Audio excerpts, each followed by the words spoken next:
Broadsword calling Danny boy. Broadsword calling Danny boy.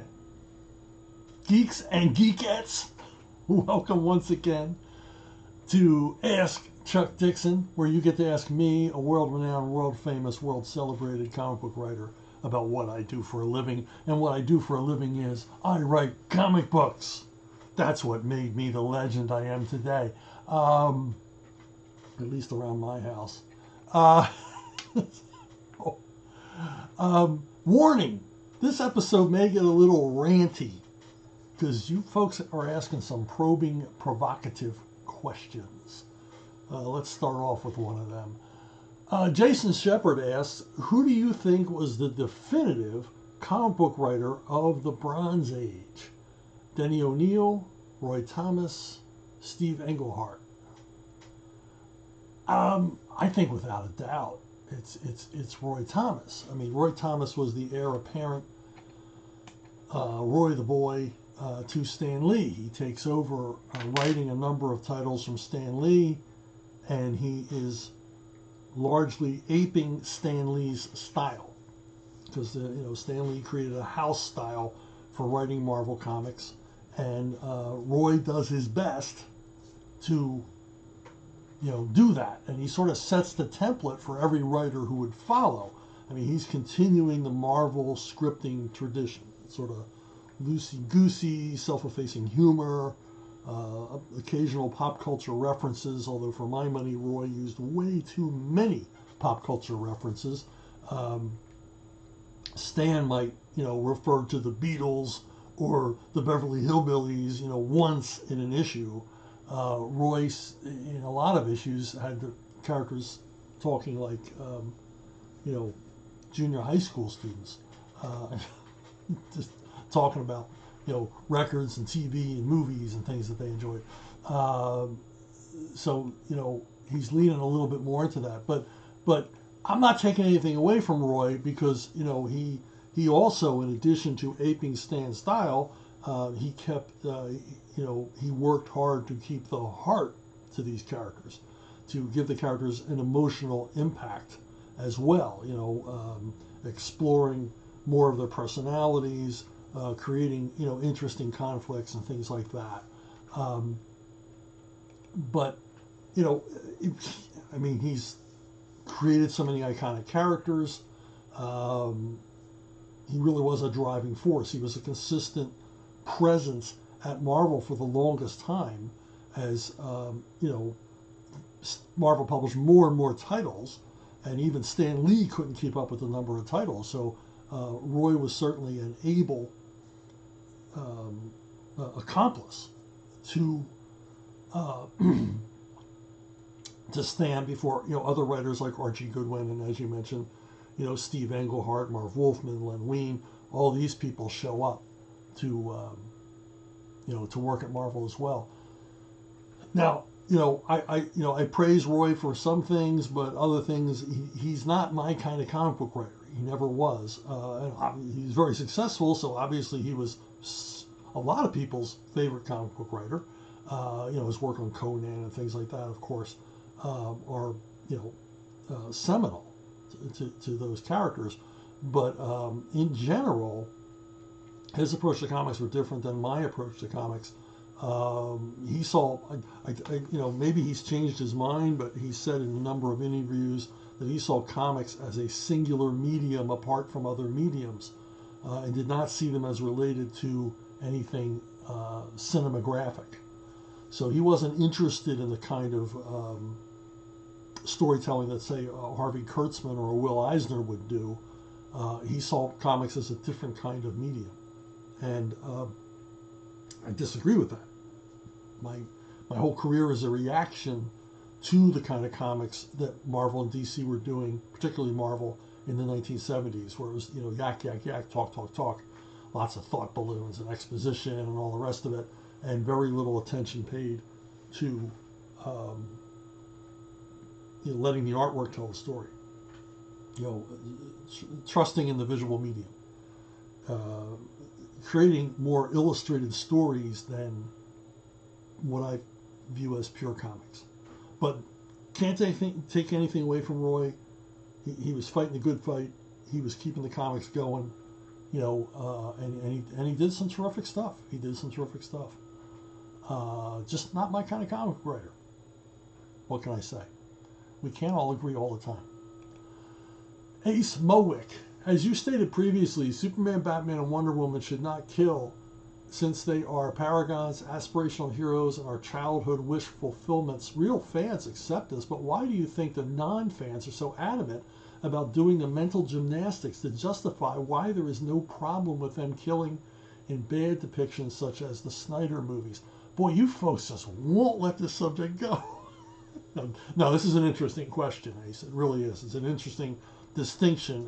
What kind of fan wants to see iconic superheroes like, Superman or Batman or Spider-Man or Wonder Woman or Flash killing people, killing the villains? And I'm going to coin a phrase here, and this question made me think of this and come up with this theory. The superhero atheist. Like regular atheists, the superhero atheist thinks he knows everything about the character, and of course, why wouldn't Superman kill? And as they explain their motivations for turning these beloved, iconic, wish fulfillment characters into killers, the more they explain it, the more they reveal their ignorance about the characters. Superman is just a Boy Scout. No, Superman is not just a Boy Scout. There's so much depth to Superman. There's so much more to Superman. There's so much nuance. That's why we love the character. There's endless questions about Superman. Superman fascinates us because he's it's imponderable. All of the stories you could tell, and the superhero atheist doesn't see that, and their first motivation is to tear the character up. Superhero atheists are much like regular atheists, who I call anti-Christians. I've never seen an atheist go after the Quran or the Torah, or the Bhagavad Gita. I've only ever seen them go after the Bible. And like the superhero atheist, the regular plain vanilla atheist thinks he's a biblical scholar when he's read a little bit of scripture and gotten it all wrong and out of context. These are people that don't really believe in superheroes. So they want to change the superhero to what they want it to be.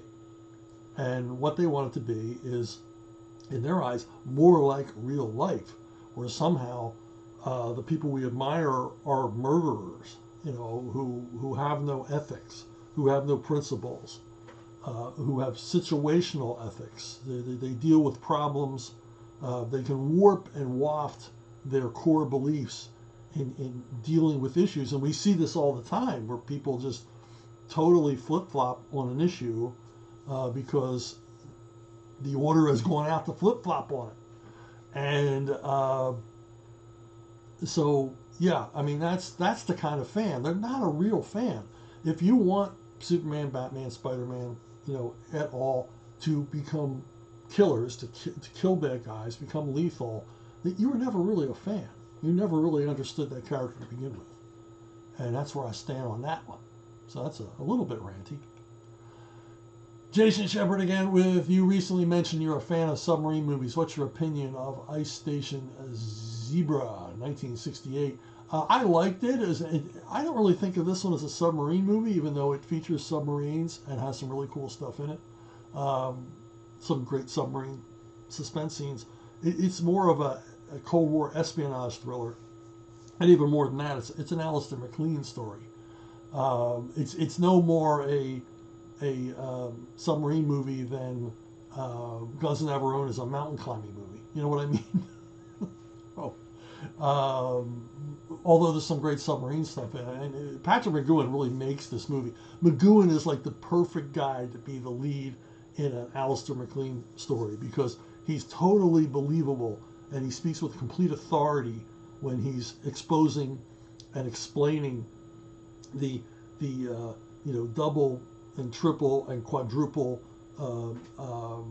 level of treachery in a typical Alistair McLean story, where everybody's betraying everybody else. Anybody could be a spy and everything else. And it just seems like McGowan was just tailor made for Alistair McLean stories.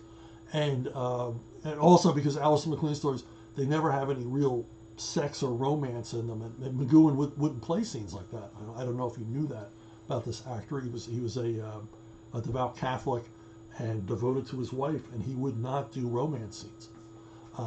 So there you have that. But I like it. It's a fun Alistair McLean story, and it's pretty close to the book. I remember reading the book before seeing the movie, and what impressed me about the book is McLean really goes into submarine technology, in particular how freaking dangerous serving aboard a submarine is. All the horrible things that can happen. I mean, obviously, you reach crush depth and you all die, or you drown, or you asphyxiate, or whatever. But he went into all this other stuff about how he directly addresses in movies where the submarine crew gets tossed back and forth by depth charges and things like that. And he explains that depth charges really don't have to come that close to a submarine to be lethal to the crew. And in all those episodes of Voyage to the Bottom of the Sea that I watched as a kid, where the crew is getting tossed around, back and forth inside the Sea View, McLean explains, they would have all died. They would have all been killed, from concussions, fractures, massive mortal bodily trauma. He explained you really can't.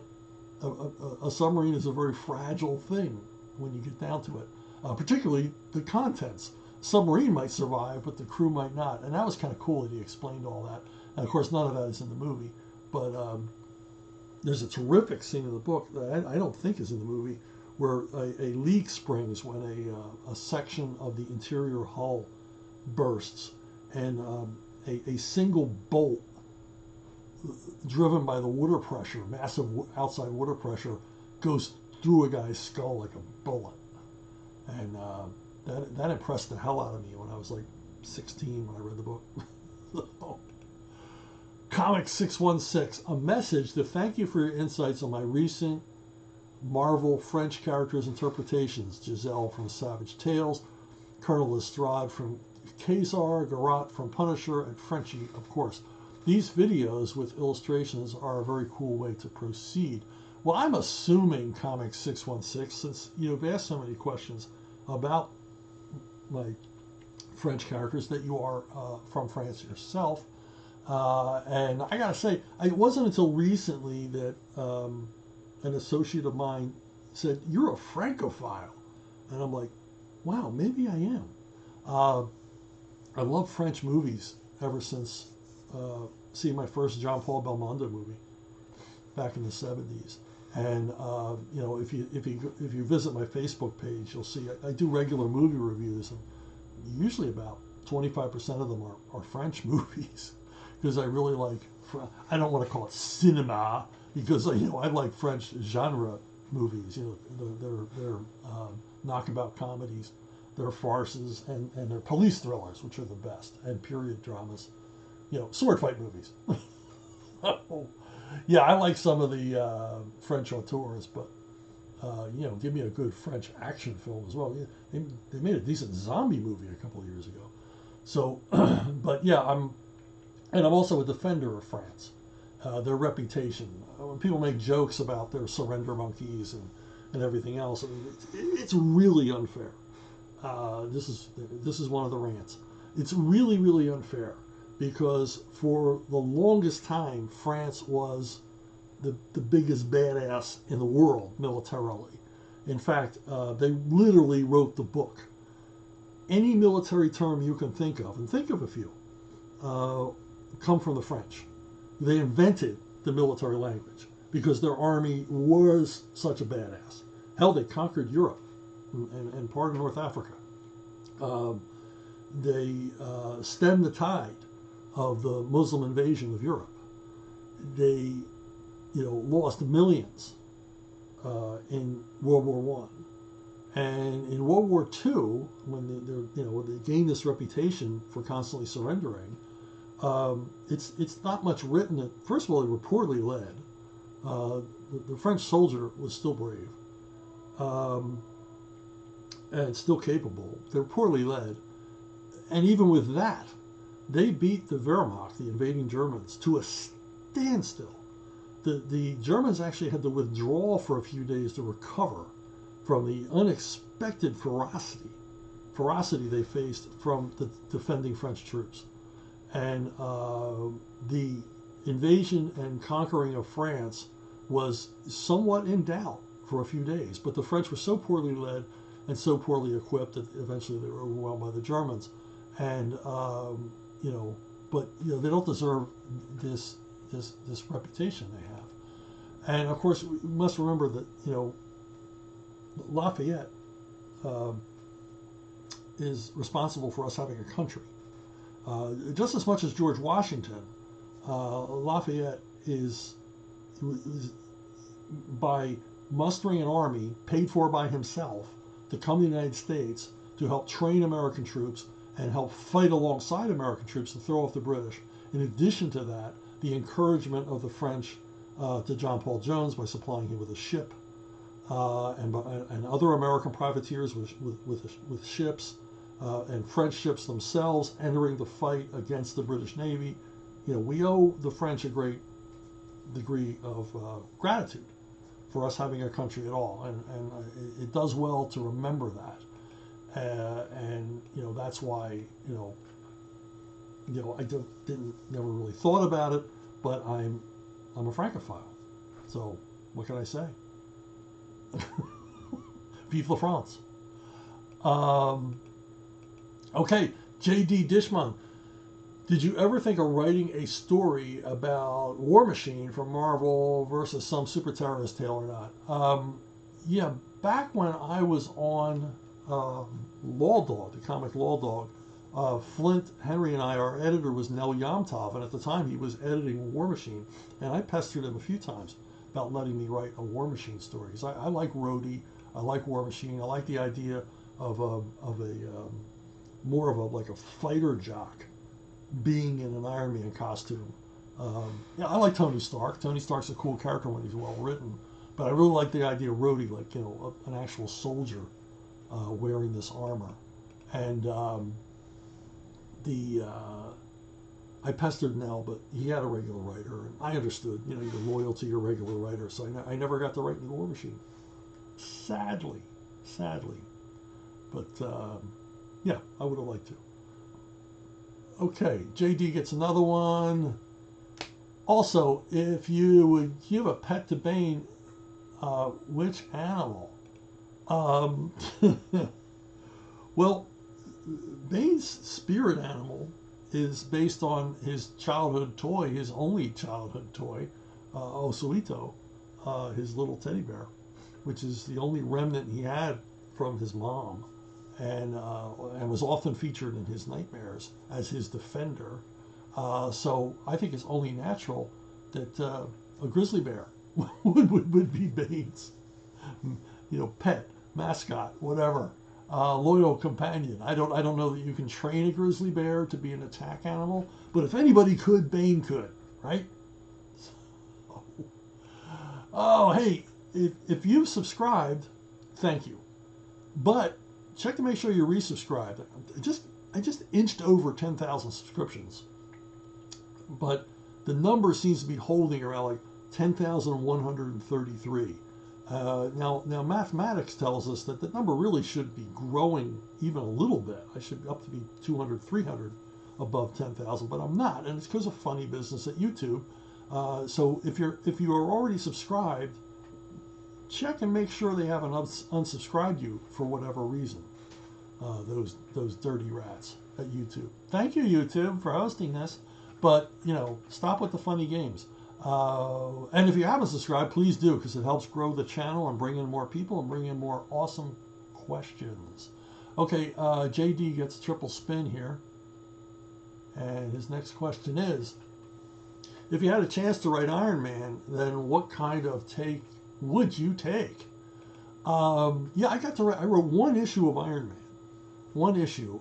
The editor at the time was in a crunch and needed a script in a hurry, and so I wrote one issue of Iron Man, which they constantly reprint because it's a one-off story and it can fit into almost any collection. And they sort of wedge it into trade paperbacks and omnibuses and things like that. So I'm always getting a little bit of coin off that one single Iron Man story. Now, if I was to write Iron Man on a regular basis, I would probably go back to my favorite era on Iron Man, which is when Archie Goodwin was writing it, as part of the Tales of Suspense, when Iron Man and Captain America shared a comic book. And I liked Archie's approach because he made it a bit of like industrial espionage and then also a Cold War thriller. So he very much wrote Tony Stark as Howard Hughes, and a lot of spy espionage stuff, a lot of involvement with S.H.I.E.L.D. and things like that. And I really dug that idea of a sort of, because Iron Man is, what is he? He's a guy who's weaponized. He is a soldier. He's the equivalent of a fighter plane or any other kind of, well, for lack of a better term, war machine. So I really like this era. It's my favorite. And of course, Gene Colan art doesn't hurt, but Archie's sly sense of humor, his approach to sort of international adventure and everything else, I thought just suited Iron Man to a T. Tim Gilpin. I know you're excited about the creative team behind the forthcoming Levon Cade movie. Out of curiosity, what is your favorite Stallone screenplay, Statham role, and Ayer film? Yeah, I mean, wow, do I have a bunch of great guys working on my novel, turning my novel into a movie. From the Stallone screenplay to Jason Statham in the lead, and David Ayer directing, and apparently did a few rewrites on Sly's script. I couldn't be happier. I literally could not. I can't think of anybody better to have worked on this movie, and pretty excited about it. Now, as far as my favorites, there's a lot of Sly stuff that he wrote that you're not aware he wrote. Almost every movie he's worked on, he's written a few scenes for. But I think my favorite, when you say your favorites, like, what do I base that on? Well, which one have I watched over and over again? Which movie have I gone back to again and again? And Rambo 4, the movie just called Rambo. I've lost count of how many times I watched this movie. It's just a pure action movie. And once you start watching it, you can't stop. And boy, does it pay off at the end. And it's just sparely written. There's not a wasted scene in the movie. If you don't believe me, watch the single deleted scene on the Blu-ray, and you'll see why it was cut, because Sly didn't want the story to slow down for a second. And I just think it's a terrific, like I say, he's written a number of, amazing screenplays, but this one is the one I go back to over and over again. Now, Statham, it's a movie, people don't really talk much about this movie. It's a movie called Safe, and in it, Statham is I think he's a cop. It doesn't matter what he is. And he's rescuing this little Asian girl who, for some reason, in her memory, she has this incredible memory, and she remembered something that all of these gangs want. She has this data in her head. She's like a human flash drive. And it's not a science fiction-y thing. It's just like she's on that end of the autistic spectrum. So it's realistic. It's not crazy. They has to protect this little girl, and the fights are incredible. Gunfights, fist fights, everything else. And much of it taking place in lower Manhattan, around Canal Street, Chinatown, Little Italy, on real locations. And there's a lot of suspense, a lot of real stakes.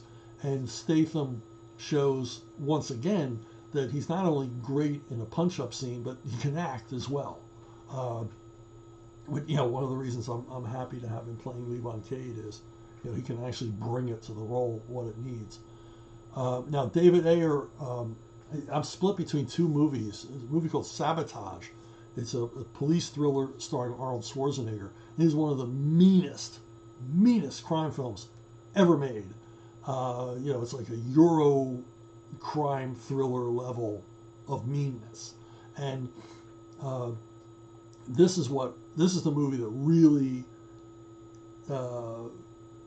convinced me that Ayer was the perfect guy for Levi Cave, because I knew he wouldn't drop the ball, he wouldn't try to soften the character, he wouldn't try to make anything politically correct. He would go balls to the wall, with what I wrote and not flinch or look away. But then again, I like Fury. I've watched this movie over and over and over again.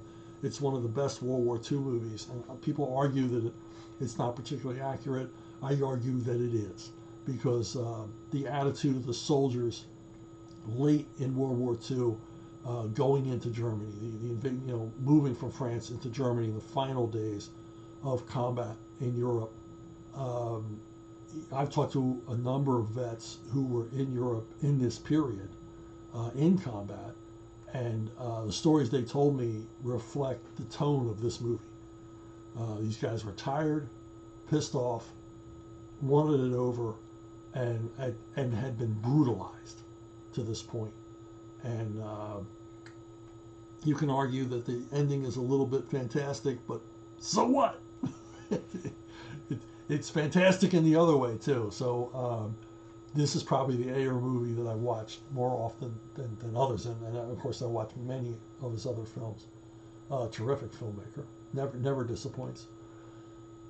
Dean McWhirter. I have been a fan of your work since the early days of First and Eclipse, including the original Winterworld issues.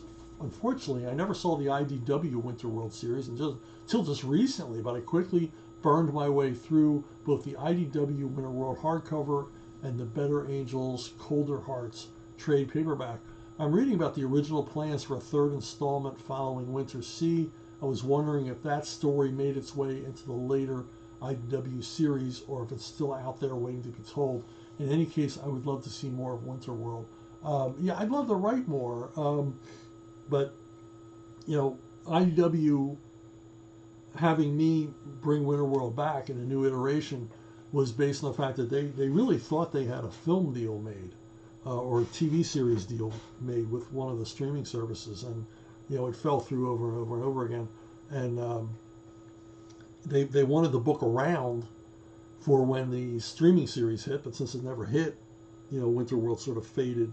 The readership fell away, and we never got the notice that I think the series deserved. Winterworld's kind of close to my heart. The third book was Winterworld, Winter Sea, and the third book was to be Winter War. And I never really got around to that story because, well, for obvious reasons. But I'd like to get back to some Winterworld and complete, because I kind of left everybody on a cliffhanger. I hate doing that. So maybe eventually. I mean, I own the property along with Jorge Zafino's son, and so there's no reason at some point we couldn't get back. Maybe Gerardo, Jorge's son, would like to do the art on it, because boy, he's a chip off the old block with the artwork. If you've never seen Gerardo Zafino's work, take a look for him on Facebook and places like that. He's doing amazing stuff. So yeah, maybe someday. But thanks for the kind words. Lewis Porter Jr. As a huge fan of Crossgen comic books, I was always amazed how they seem to be well ahead of the marketing ideas from traditional comic book companies, all the way from doing the small size, inexpensive Edge and Forge trade paperbacks to even doing comic books online in the early 2000s. Could you tell us what you thought that Crossgen did correctly as a company, and some other ideas they should have done that could have made them a solid number 3 in the comic book industry? Well, that was the problem. That was the post-mortem on Crossgen was we were ahead of our time. We were like 3 to 5 years ahead of the market, and that hurt us. The market simply wasn't ready for what Crossgen was trying to do, which was make them comics more accessible, more universal, and all the rest. Now, among many of the mistakes that we made at the time, the only one. Well, there's a lot of mistakes were made, but a lot of good things were done. You mentioned the digital comics. We were the first in with the digital comics, but even at Crossgen, we were like, I don't know, this doesn't feel right. It doesn't seem. It just wasn't the right time, and just the hoi polloi at Crossgen, me included, were like, I don't want to read digital comics. Who wants to read digital comics? But Mark Alessi understood it's a generational thing. Kids are looking more toward the digital. They're looking more toward their handheld devices and things like that. He had even was working with a company to create a tablet the same size as a comic book, so that our comics would appear in the same size and aperture as a comic book page. But we didn't believe in it. In fact, Tony Bedard dubbed them comics on the moon, because we couldn't see it. And to be fair, to this day, digital comics are nowhere near the level of distribution and exposure and readership of regular print comics. I can tell you that from my own royalty statements. Digital comics do not move the needle. Now, one time they did. There was a sort of a peak, and then Amazon gobbled up all the digital comics and buried them. So, there's not a lot of that anymore. But, post Crossgen, in the years post Crossgen, Mark told me that he realized the mistakes that he had made. But the only mistake he made that he blamed himself at the time was Forge and Edge.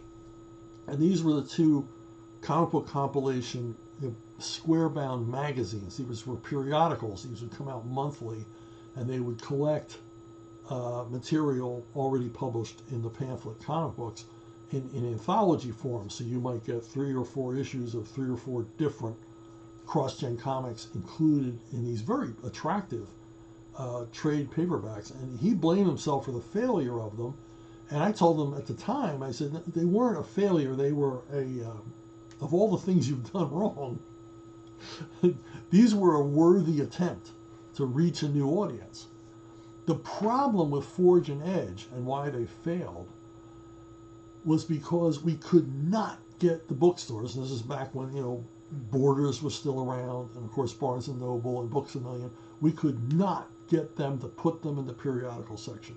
These books belong next to, Heavy Metal and Mad Magazine and, whatever else was out there, Wizard or, whatever other comic-related publications were on the magazine rack. And none of the booksellers, because they looked like trade paperbacks, they stuck them in the Sargasso Sea of the graphic novel section where no one saw them. And that's the unfortunate thing. They should have been on the magazine rack, face out. And I think the problem was they didn't look like periodicals. They looked just like what they were, trade paperbacks. They didn't look like a periodical publication. And at the time, the marketing guys and myself were urging Mark to go for a more, look at me kind of trade dress. Something like, I suggested to DC a number of times to do magazine size comic book compilations, and just look at, the way manga does it.